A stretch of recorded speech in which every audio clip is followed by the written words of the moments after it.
Sa lahat po ng kapatid sa media, sa tri-media, sa social media, sa ating mga schools, sa sambayan ng Pilipino, live po tayo ngayon sa FB Live, Presida Rueda Acosta. Ito po isang page po ng ating Public Attorney's Office. Isa pong mapagpala at mapagpalayang umaga para sa lahat. Ako po ay lubos na nagalak sapagkat nagkaroon ng ganitong initiative ang Presidential Task Force on Media Security na binuo ng ating mahal na Pangulo Bongbong Marcos, at ito nga ay pinangungunahan ng ating kapatid kaibigan Paul Gutierrez, at sapagkat ito po ay napapanahon upang maproteksyonan hindi lamang ang kaligtasan kundi maging ang buhay ng ating mga kapatid, kapuso, kapamilya, kaibigan sa media. Alam natin na marami po ang nagbuwis ng buhay, bagaman hindi sana dapat.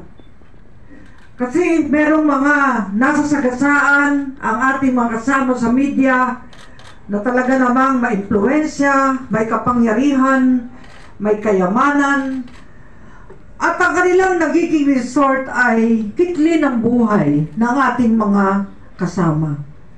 Yun po ay isang maling gawa. Kaya sasamantalain ko po ang pagkakataong ito sa mga nasasagasaan. Huwag naman po ganon.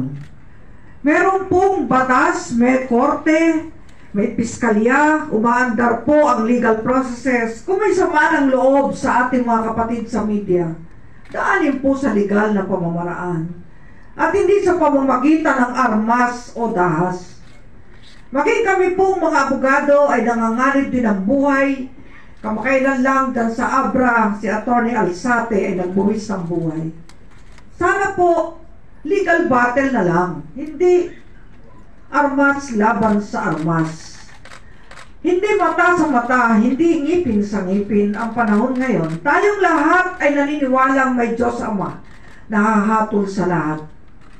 Bigyan natin ng pagkakataon ang rule of law and justice. Daanin sa proseso. At kaugnay nito, kailangan po ang mga pag-aaral din ng mga kasama sa media ng batas upang maiwasan ang galit at bangis ng mga nasasagasaan.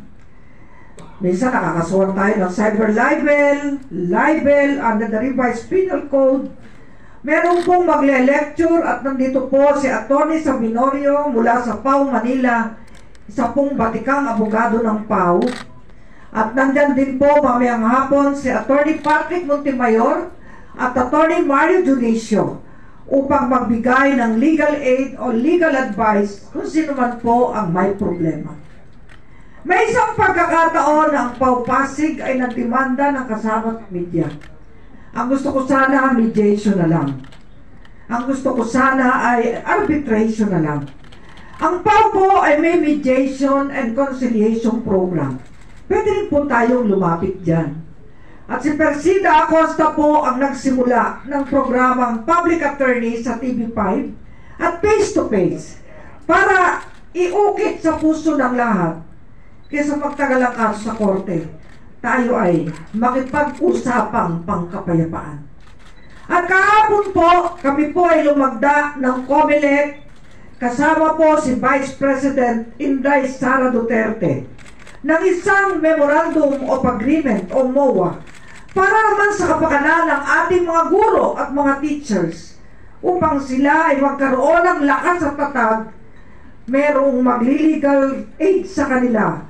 At ito po ang buong pwersa ng Public Attorney's Office, ang 2,505